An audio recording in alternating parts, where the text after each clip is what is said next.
Third, fourth, fifth grade, y'all are going to be doing some fun origami today. Colored paper to create a fortune teller. So the reason behind it is that every year I do an origami sculpture in the hallways. Y'all might have seen them before. Art Club does them too. And this year the theme is going to be the future. So these fortune tellers, they are not real. People just make them up, but it's supposedly to tell your future. Now, our future is very unknown, and that can be a good or a bad thing. Depends on how you look on it. It can be very different. There's a lot of unknowns, and that can be scary. But there's also a lot of things we can do. We can still create art. We can still have fun. We can make this work. Today, you're going to need one colored square piece of paper and then a white piece of paper. The white piece of paper is going to be our practice. This is the one that you're taking home. And then we're going to be making one that is colorful and that we're going to be turning in so that I can make it into a sculpture.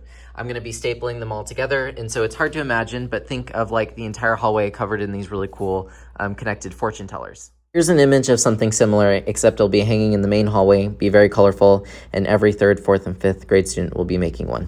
So in a moment, I'm gonna ask you to get up, push in your chair, follow the green arrows. You're gonna come on over back here. This is the pencil sharpener. You're gonna use it to sharpen your pencils if you need to today. Next time you're gonna have your bag, so you'll have your own pencil sharpener by then, and I won't have this out. You're going to come and get one piece of white paper, one piece of color paper. Do not sort through all these and look for your favorite color. It doesn't matter because I'm taking the colored one, so no one will know whose it belongs to. Just take the one on top. Take one of the white piece of paper, and that's all. Give me a thumbs up once you are seated and have both of those pieces of paper. Okay, so now I have y'all on the tripod so that y'all can see what I'm doing. I'm gonna push the colored one away for right now, and I'm going to use the white piece of paper. So I'm gonna show you real quick how I do it, and I just want you to watch. Please don't follow along. It makes more sense if you watch it first and then go back and try it. I'm gonna take this square piece of paper, fold it down so it makes a horizontal line, open it back up. I'm going to fold it over, this time vertical, so that there's a plus sign right in the middle. Then I'm going to take each corner and bring it to the middle of the plus sign.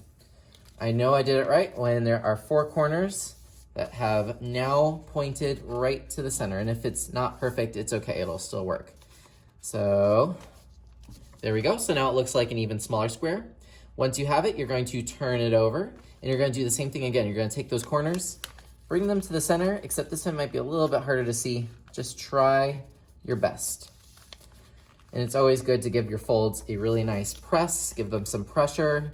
Oftentimes origami works better with a good fold. All right, now you're probably thinking, Mr. Belfield, that doesn't look anything like a fortune teller. Well, you're not done yet. So this side with these little triangles, the line in the middle, that's the top. This is the bottom. This is where your fingers go. You're not going to be sharing your fortune teller with others, but you are going to be using it for yourself. You're going to fold this top over.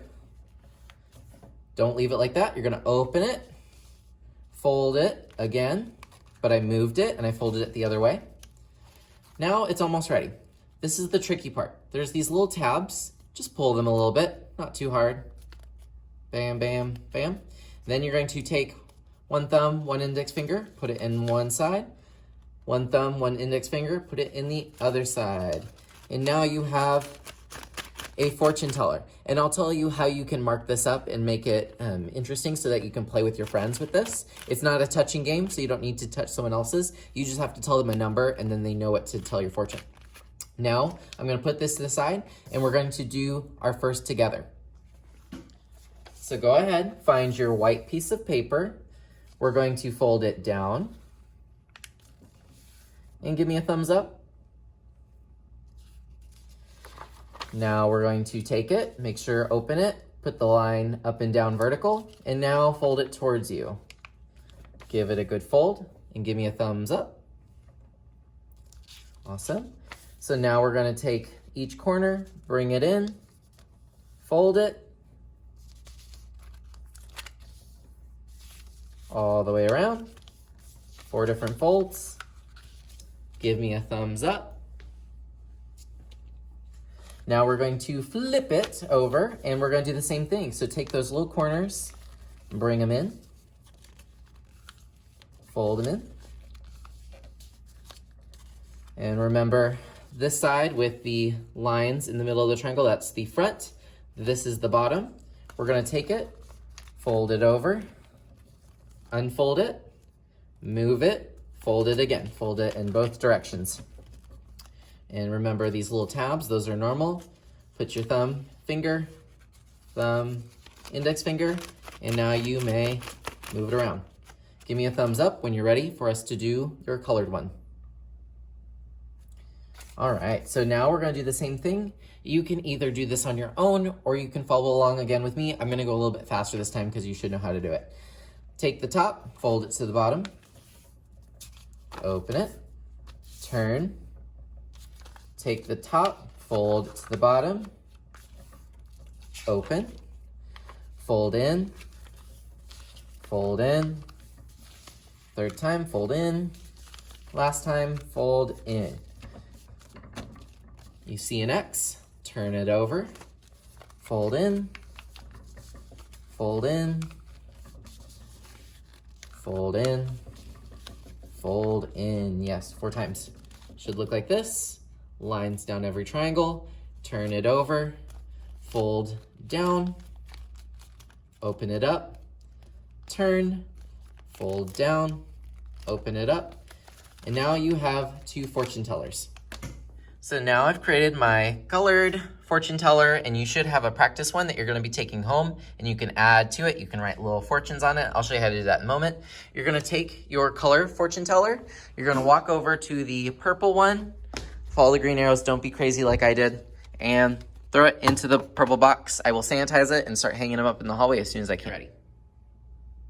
If you want to decorate your fortune teller today, you can. There's one thing that I'm gonna ask you to do. This is our visual journal. So I'm gonna give each person their own. You should have a pencil. If you need to sharpen your pencil this week, remember there's a pencil sharpener.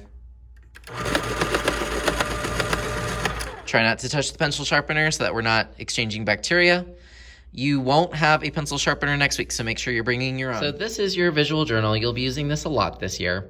What you're gonna do is you're gonna fill out the front. You're gonna be drawing a little bit. You have your pencil. That's all we have today. We can add color and stuff next time when you'll start bringing your supplies.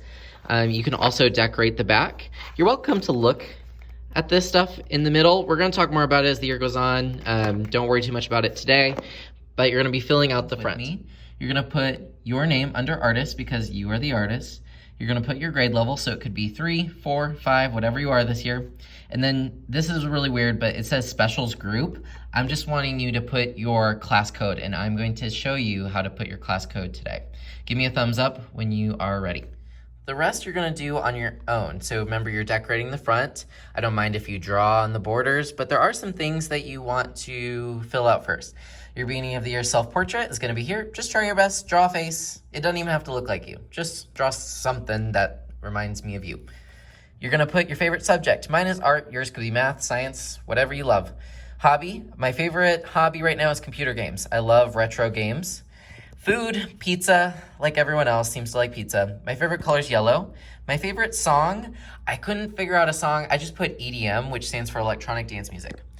Next, you're going to draw or write about something you want to learn about in an art studio. I love painting, so I drew a paintbrush and some paint everywhere. But you could draw clay. You could draw buildings if you want to learn about buildings. It's totally up to you what you want to learn about. I do look at this on the corners of your sketchbook. You can draw on the back if you want to do more of a free draw, or you can go over to your fortune teller and start filling it out. So notice I put 1, 2, 3, 4, 5, 6, 7, 8. Here's how a fortune teller works. Without touching and social distancing, you're going to show your friend your fortune teller.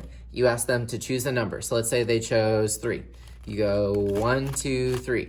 And then you ask them to choose the next number. So let's say they chose 4. 1, 2, 3, 4. And then finally, you ask them to pick one more number, and that's gonna be their fortune. Let's say they pick 7. You'd open it up, and it could be one of these 2 fortunes. So if they pick 7, it's the one on the left. I like to write funny, positive ones. Please try to avoid the mean fortunes. But I wrote, you will win $200. But if you chose 8, it says you will be 100 years old. So these could be funny as long as they're positive. And this could be something you're working on after your sketchbook. You are going to take your fortune teller home, your sketchbook, Your visual journal is going to stay here. We're gonna put these on the middle table before we go. Have a fun day, you guys. I'm so excited to see you next week.